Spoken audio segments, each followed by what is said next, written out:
Hey guys, welcome. Very excited. Welcome to my podcast if it's the first time. Hope you guys are feeling blessed and not stressed. So today I actually have someone joining me, and this is the first time ever having someone on the podcast. So this is Jess. Hi. Thanks for having me. Yeah, of course. We have been talking a lot about just different things, different topics, and we've kind of come to a place where we really want to talk about dating, but the biblical perspective on dating. And so we're gonna just dive into it today and see where the Lord takes us.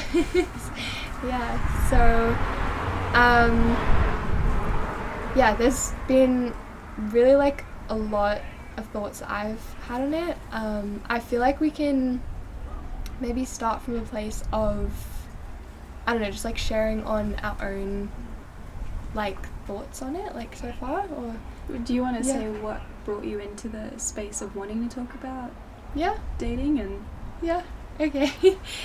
So kind of I would say my whole inspiration behind it, or where it kind of came from, for me,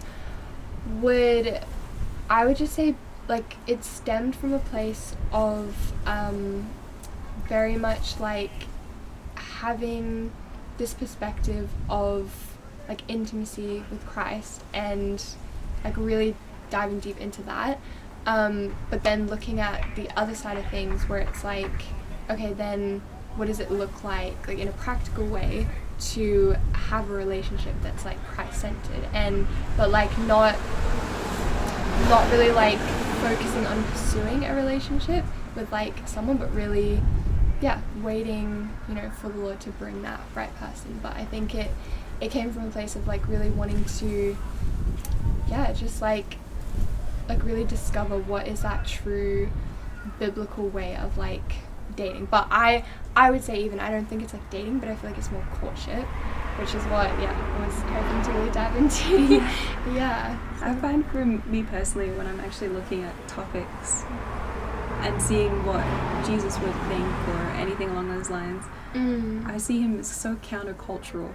So you see how the dating world is now, which, I mean, even what you said before, not wanting to go out and find it, or really seeking a relationship, which is very different. I mean, everybody's got access now to any dating app or run clubs.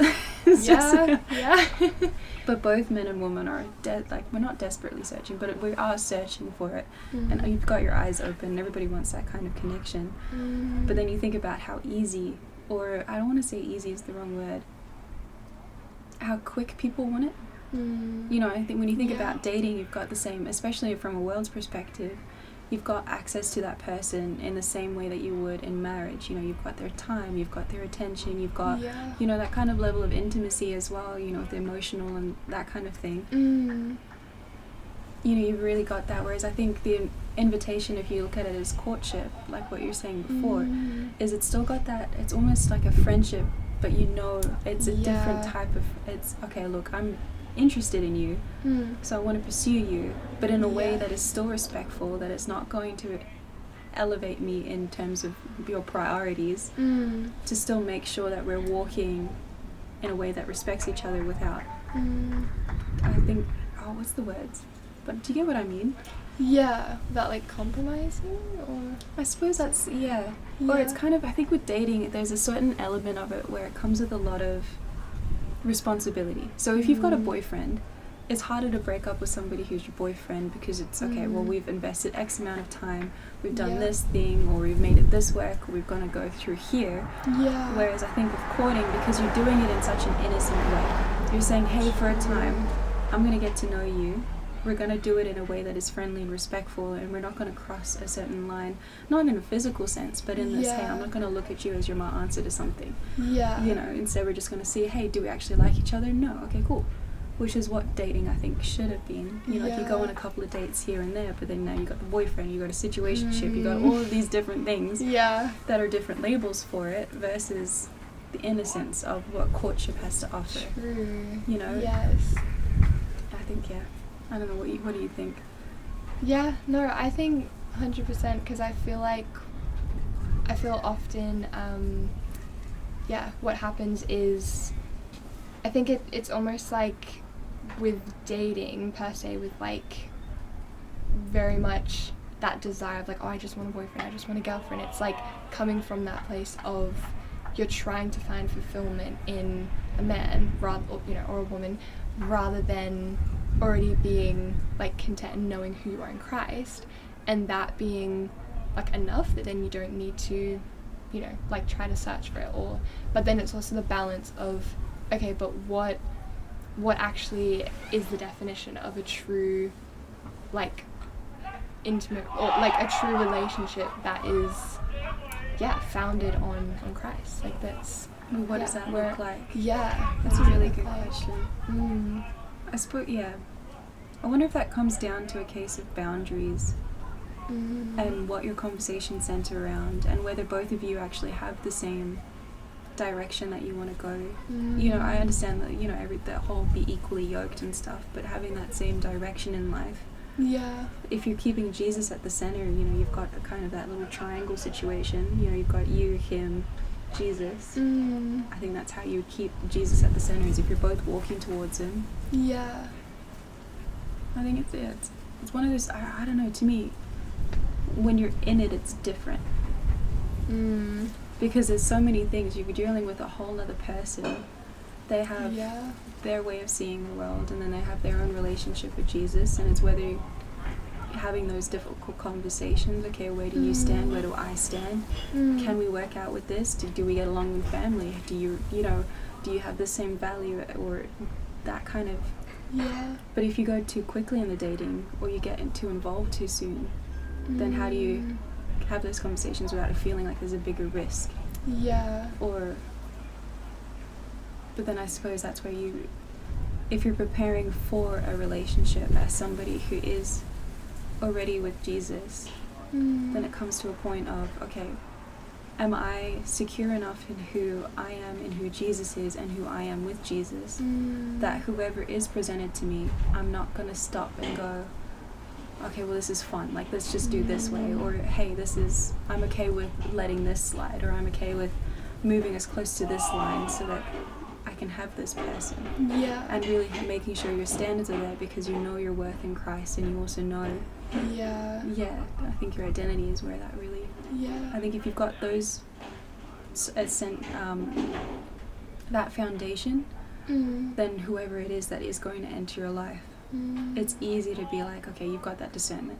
Like, I'm not even going to entertain the first conversation, or because it's like we don't align, or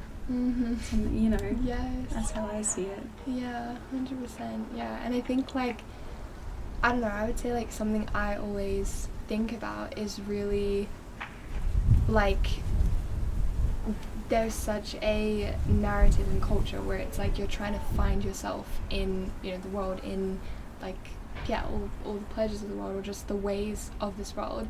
And one of those things I would say is, like, people are trying to find themselves in relationships, and, like, but then, the danger there is, like, but we will never, like, it's almost in that sense of, because I think about that scripture when it says, like, a man leaves his, mother and father. His mother and father, and cleaves to, but then, like, I feel as if, I don't know, in that context of that scripture, it's very much like, but you still, like, you're not fully becoming, like, one in that sense of discovering who you are, with that person. It's like, first you need to fully know, like, who's God, how's God created you to be, and and that idea of, like, discovering that true, like, communion with him, I feel like, where it's like that deepest longing, that deepest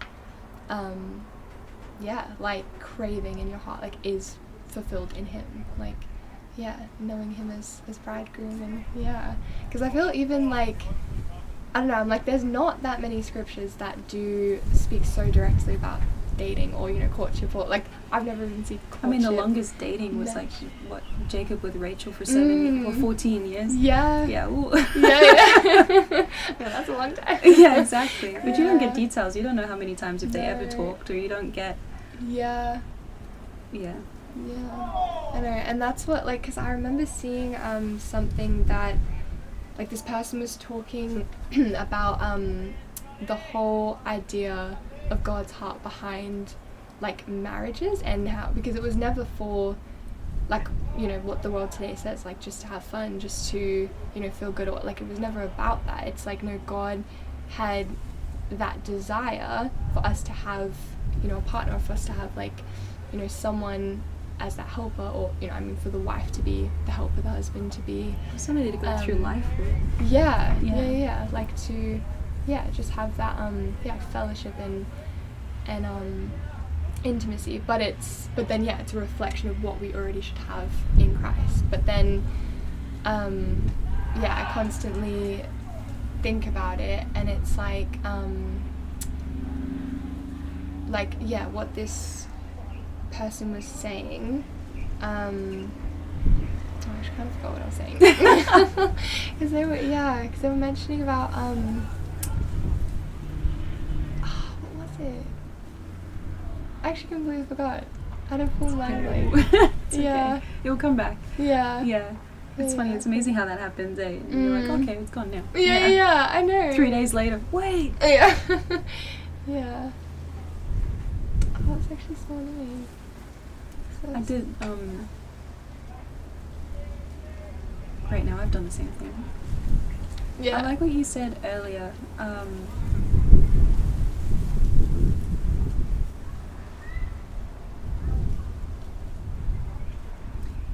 You were telling me a story about how you started to kind of feel a little bit more of, like, you were really focusing on the aspect, like, okay, getting a guy, you know, this, and then you felt that the Lord had said to you, says, I can't remember exactly what it was, but it was, the man I have for you will love you how I love you, something along, I think it was something along those. Oh yeah, like, it will be like a reflection of the intimacy or the love that I have for you. Yeah. And I think I wanted to touch on something about that, because if you are somebody, and I'm saying as somebody who's done it, and you haven't got Christ, and then you are trying to find somebody, and you know that statement is like, you complete me, going down that line, which we've spoken about as well. But if God is a God of love, how do you know what love is if you're not connected to God? Right? How do you know how to love somebody if you yourself do not know how to love God and to be loved by God? Yeah. And in the same way, how do you treat somebody who you're being called to love the way that God would love them through you? And I think that's kind of the responsibility that comes from it. And I think why seeing it as a courtship rather than a dating, because at least the way that I see it, when you see dating, and especially in today's culture, is you go on one date to get to know a person, you go on a second date to get to know a different person, or you kind of like, oh, I know, I just need to commit for 3 months and then she'll be right, you know, like, oh, okay, I can kind of just go away. But I think with courtship, maybe the idea behind it, or kind of the heaviness, is you are dealing with somebody else's heart. You are trying to learn to love them the way that Jesus would love them, and you are trying to get to know them with the intimacy that, you know, Jesus. So I don't know if that maybe is also a different looking on it, instead of it seeming casual, or, you know, like you've always got some other option. I don't know. It's so hard, because it's not really a playbook. No. You know, it's okay, cool, we know exactly where the line is. Yeah. But who do you accept? Well, you know, I'm curious what you think about women who, you know, go on dates every week, or they find somebody. Do you think that that is biblical? Or do you think that we're supposed to be in a position of, okay, I've got to wait until the man approaches me, and then from there, okay, do you know what I mean? Yeah. Well, I've had my own thoughts about that, in terms of, I feel if you're in any place where you're actually trying to, like, make it happen in a sense, like, so if you are going on, like, all those dates, and, like, I think then you lose really that perspective of, oh no, like, it's actually not up to me to, like, find that person. It's because then I feel like if we're just trying to find that person, it's almost like we've kind of entered into flesh of, like, well, this is the kind of relationship I want, rather than, well, God, like, actually, who is the man that you have for me, that you know is meant for me, because I find, I've never thought about this, but I'm like, it's interesting how with us, like we, you know, naturally are very like selfish, you know, and like we're always constantly thinking what will benefit me, you know, how will things work for me. And then in terms of like relationships, like I'm even thinking it can so much be like that, like when we go on a date and it's like, well, this has to, it almost has to like check off every single, you know, thing I have on on the box, and it has to be like, you know, the perfect man or the one that I would want, that would suit my needs. But then when you look at the bigger picture, it's like, well, yeah, it's not my choosing on, you know, who's the man for me. Like it's God's choice. Like it will be essentially, who he has part of his plan. Because then when you look at like marriage, it's like it serves his kingdom purpose, not for my own fulfillment. Or even though like there is that aspect of, you know, the physical intimacy and all that comes with a marriage, which is God's design, but it's not just that. It's like you look at the bigger picture, like that's what I was saying before when I forgot. There was this lady that was talking about, oh no, not a lady, it was a video of this, I can't remember if it was a guy or a girl talking, but they were saying about what a prophetic marriage looks like. But that was very much about when you're actually waiting upon God for that person, but it's like it's a specific like kingdom assigned marriage. But then there's because they were talking about like there are some that won't even be married, like there are some, you know, that might just be completely single. And like, because when you look at Paul, it's like he says, I think he mentioned something before where it was like, actually if we look at it like in the Bible, because it was, there is a passage in Matthew where Jesus says those who can be single, I'm paraphrasing hard, I'll have to find, but those who can be single, if you can, be single. If you can accept it and walk like that. And then Paul also says it's better to be single than to be that, because you get that intimacy with the Lord. And he talks about that, but then in the same breath in another chapter he says, but if you cannot, you know, if you can't control yourself, then it's better to marry. True. I think that was the one I was thinking. But there is, they do talk about, you know, especially about the fact that not everyone's going to get married, which makes sense. I mean, just from a numerical point of view, you think about probabilities, but it is interesting, because I think there's people out there, like I know some people who really, and I think I'm turning into one of them, where it's just like I'm okay with being single for the rest of my life. You know, like I will accept it. If you don't have somebody for me, that's fine. Like it's just, but can you reach that point? Can you have peace in that? Because then you also see so many videos where people are saying it's, especially married ones, I've seen them, where it's like the wife goes, it was when I finally accepted the fact that I might be single forever. And then the next week I was like, you know, and then, so it is interesting to look at it from that perspective. But to me as well, understanding the character of God's heart, if he places a desire for you to be married and it's not an idolization, I have almost zero doubt that then he wouldn't bring you a husband if you've got a desire for a husband, because it doesn't make sense. You know, especially if you're bringing it to him and you're going like, Lord, okay, I surrender this to you. Lord, I submit this to you. I want your will in my life, and that still stays. Maybe it's to keep your eyes open for when he does present somebody to you, because if you're going, oh no, I'm fine, I'm going to be single, and you're closed off to the idea completely, true. You know, you might meet your knight in shining armor and you're still looking at him like, oh, you're such a good brother. True. And poor guy's devastated, and God's like, you know? But it's one of those, I think it's hard. No, definitely. But I think like, because really what that person was saying, and like just the summary of it was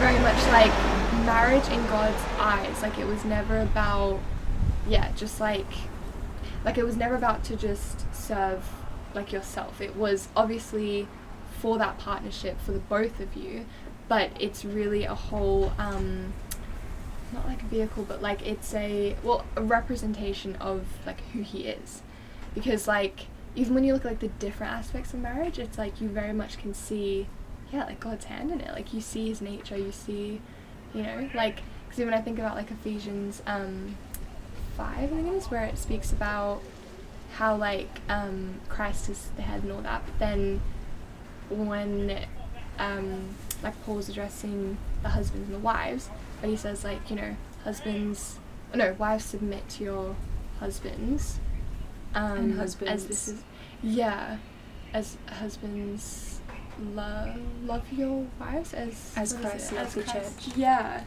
And it's like, and it said the next couple of verses, to me, I've got it as a picture, so I haven't got the words correctly, but he basically they have to present their wives as holy to the Lord in the same way that Jesus presents us holy to the Father. So which is also kind of adds to what I think the wives, you know, being submissive. It's because your husband is going to look at the, you know, like if you're, I know this can be a touchy topic for a lot of people, but if you're sinning and your husband's saying to you, you need to stop that, it's not okay, or, you know, not in a condemnating way, but just like, hey, you gotta stop, and you're choosing to still do what it is that you want to do. It's not, if that's how marriage is designed and that's what God's telling the husband to do, then it's actually the husband who's then taking the brunt, or is kind of like, that's, you know what, like if you notice that what Adam and Eve did in the garden, right? So Eve took a bite of the fruit, she gave it to Adam. Adam was like, okay, cool. And then God comes through and he asks him a question. He says, who told you that you should be ashamed? Blah, blah, blah, continues down that path. But notice Adam, when God says, what have you done? Immediately points his finger to his wife. Which is the exact opposite of what Jesus did.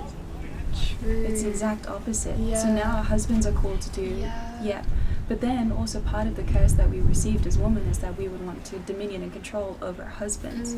So now isn't it amazing that in Ephesians, now we're asked to be submitted, asked to submit, but not submit which is a mutual, because Jesus, if your husband is supposed to serve as Christ, he serves us. In a Lord way, you know. But you've got that element of it, and you've got a completely opposite of what is, because if Adam, who just found sin, and his initial reaction was to blame the wife, and to kind of point fingers, which we all do as humans, but to go boom, and then she pointed at the serpent, you know, just boom, no, like that way, everyone's that way, to then have the complete parallel of that, which is Jesus saying, give it all to me, and then him saying, husbands, is like, no, you need to do that. In the same way, a wife is then asked, don't eat the fruit, don't blame the serpent, you know, your husband is taking the fall, which is crazy to think about, and kind of puts you in a hard position, like, oh, okay, we are a team. You know, in the same way, you're lifting me up holy in front of the Lord. I'm your helper, so I'm going to try and serve you in some sort of way, and then you do that fruit. It's a team effort that God has designed for marriage, which, you know, you were saying before. It's so true. Which is, I think, if but I don't know if you access that only after marriage, or if you're supposed to do that in dating. True. Because that's a pretty dangerous situation, because if you give that kind of submission, and you give that kind of intimacy to somebody who you don't necessarily know, you're not necessarily in one with, is that still safe? Is that still something God would want you to do, or you're supposed to do it with boundaries? Or is that part of preparing yourself? I don't know. To me, that doesn't seem... I know. I feel like, I don't know. I mean, I'm going based off of, you know, like Ephesians, and even what like Paul says when it's very much talking about marriage. I'm like, that's where I wonder, like, because if there's no clear, obvious things about like courtship or dating, I'm like, I mean, honestly, with dating, I feel like that's really just what culture has. Because technically in the Bible, you're single until you're married. It's crazy.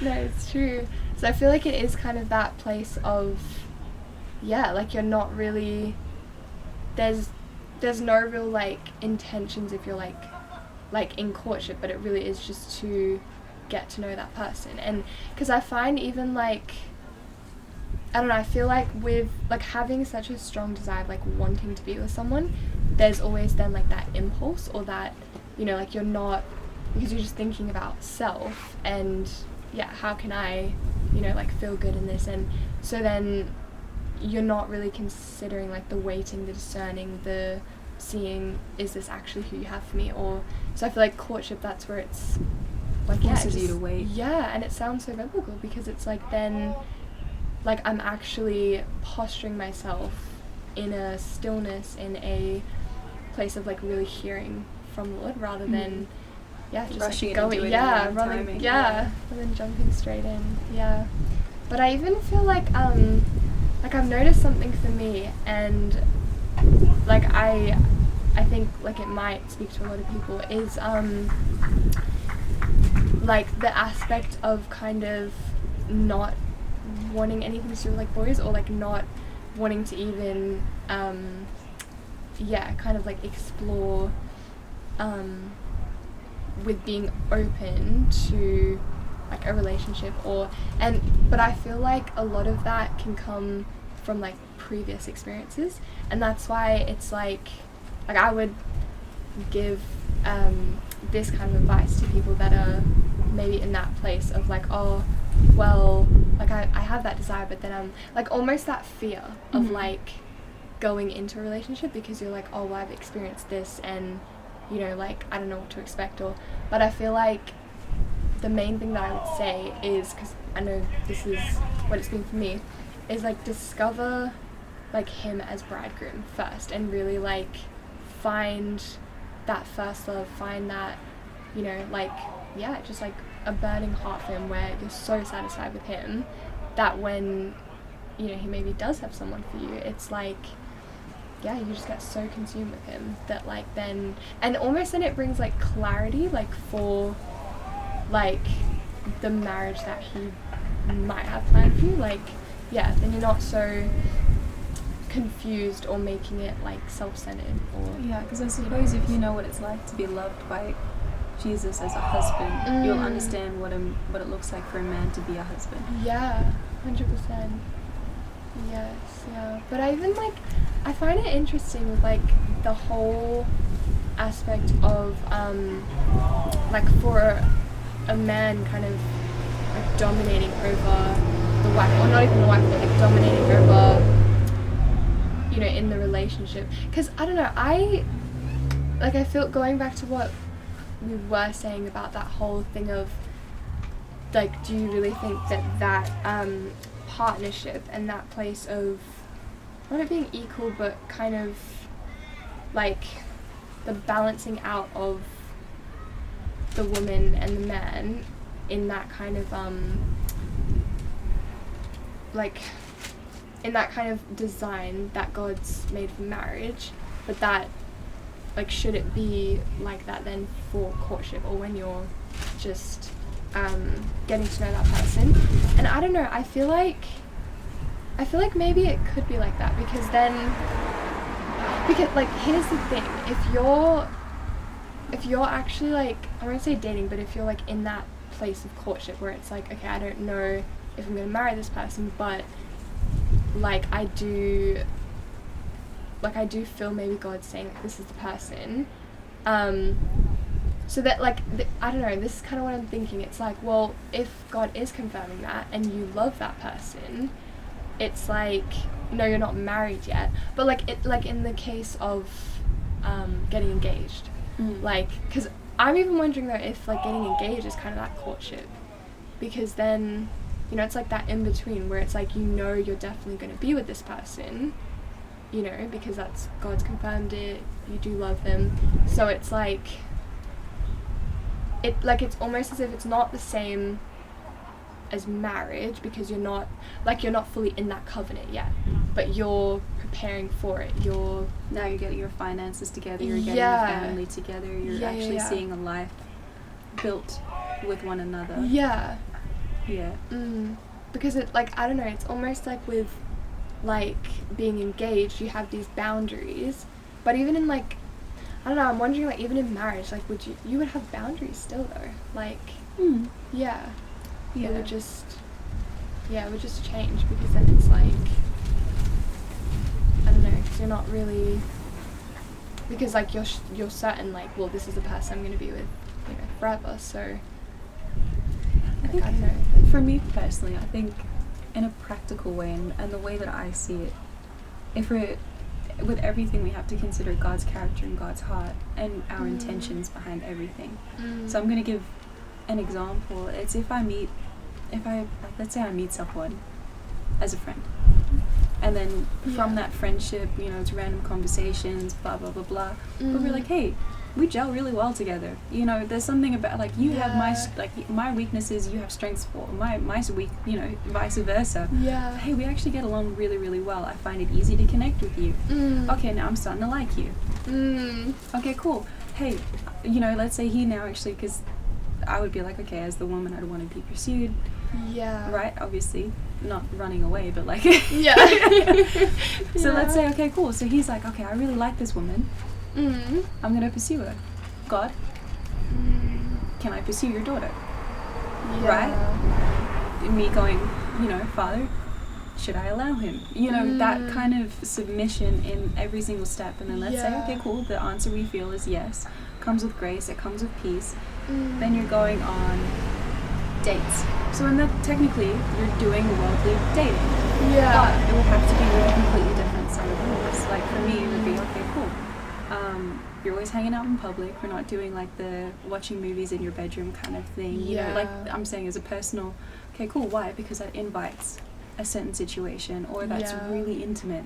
Yeah. Or I might only give you a hug and we might not kiss for a while. Or do you get what that kind of thought process? But then he would have to be on the same page. That's still courting. Yeah. And then it's from there, it's okay, before I propose to you, I want to meet your family. Yeah. Because if you think about back then when they were courting, the families knew each other. They would go out in public. They would do everything in public. They would maybe hold hands, but they weren't actually allowed to do anything intimate. Yeah. So that's the old way of doing it. So if you could do that in a public sense, but that's still in the world view would be considered dating. Yeah. So then if you're going through dating, you figure out, okay, actually, no, you know what, we really match together. I love you, you love me. We've gotten permission. So he proposes, now you're engaged. But for me personally, I am not married to this person yet. Yeah. So I'm not saying that like, okay, I get to go do whatever I want, you know, like there's no no. Yeah. It means that I am not going to, until I'm married to that person, then my family stays above. You know, that whole scripture, okay, a man will leave his, you know. Hey guys, I'm just editing this video and I just realized that the camera actually had turned off, so I'm sorry about that, but you'll still hear the audio, so yeah, you just won't have a visual, but that's alright. Definitely next time I am going to try to make sure that that does not happen again. But yeah, I hope that you guys are really just receiving from the Lord, and that it is just that it's really just feeding you guys. I mean, he's feeding you.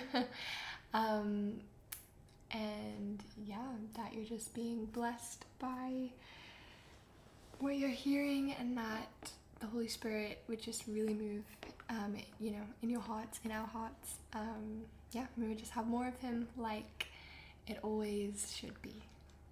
Yeah. But at this point, we'll plan to be together, because if you think about modern day, you've got finances, you've got a house that you've got to get together, you've got all of this stuff, you know. You actually need that time to get through that. But then I don't imagine that the boundaries would change very much. Yeah. Because you still have to, one, protect the relationship that you have with Jesus, but two, also protect the purity of the other person. Yeah. Because it's not actually about making sure that you don't sin, it's making sure that I don't trip him up. And that he doesn't want to trip you up. Yeah. Because then what does that reveal about your intention behind it, you know? Yeah. And then to add to that, so now you make it through all of that engagement, now you're married, okay, now I'll submit to you. But beforehand, I'll come still with the servant mindset, because it still says to love your neighbor, and it still says in Philippians 2 that you still want to put others' interests above your own in the same way that you do for a neighbor. So you'd still apply that kind of thinking. It just wouldn't be you're like, at least in my mind, I wouldn't look at it of, okay, what my boyfriend says goes. Yeah. What my fiance says goes. Yeah. I'm still going to apply it through a thing. Or in the same way, I mean, I wouldn't, to me, I still struggle with the thought process of a husband saying, okay, whatever he says goes. Okay, it still has to be under the Lord's leadership. But, so I think it's really, it still falls under the same term. So you've got the dating. Yeah, I would say you still got the dating, but it's with a different set of rules. It's not the world's dating. Yeah. Then you've still got the engagement with still the same set of rules as your previous dating, but now with a different intention. Yeah. Because I think the entire intention the whole way through should be, I really like you, I want to pursue this, are we going to work together? Let's not get to a point where we're wasting each other's time. Yeah. And we're still respecting one another, and we still care about each other's relationship with Jesus. And we're moving away, or Yeah. because you don't know, especially when you think about how long it takes for people to set up a life. I mean, people can be together for 3-4 years, and you've got to get them. And the financial side of it, I mean, I understand people who get married in like a couple of months, and then one, because they have the financial ability to do it, but what if you don't? Yeah. It's difficult, but I think it comes back to the thought process. Okay, what would God say to do? Would he approve if he was here? Yeah. And what is actually respecting the other person's relationship with Jesus? And if it doesn't filter through that, and if it doesn't fall in that, then you're still going, okay, now I'm just satisfying my flesh. And I think that might be how you should approach dating as a Christian in today's world, is through that lens of what's actually appropriate. Do I care more about that person's relationship with Jesus, or do I want to satisfy my flesh? Yeah. And do they care the same way? Yeah.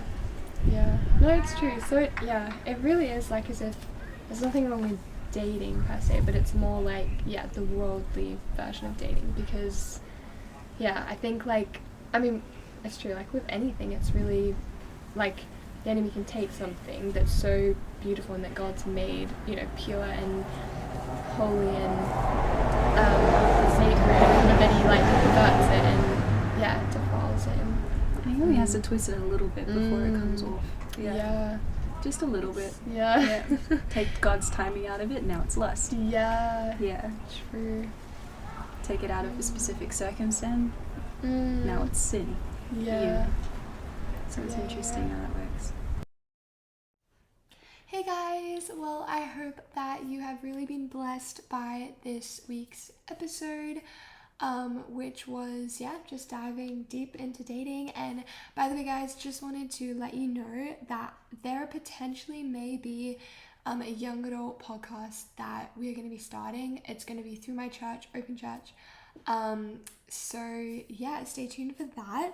But other than that, there are probably going to be like more episodes that I will just do just myself, but I want to start having more people on the podcast, and then plus I'll be like working on a new podcast. So but I really hope that just throughout all of this, you guys just really receive the Father's heart, and that really, just the Lord is speaking, and our ears are just always open, and our hearts are always open to receive what he's doing, what he's saying. So bless you guys. See you in the next episode.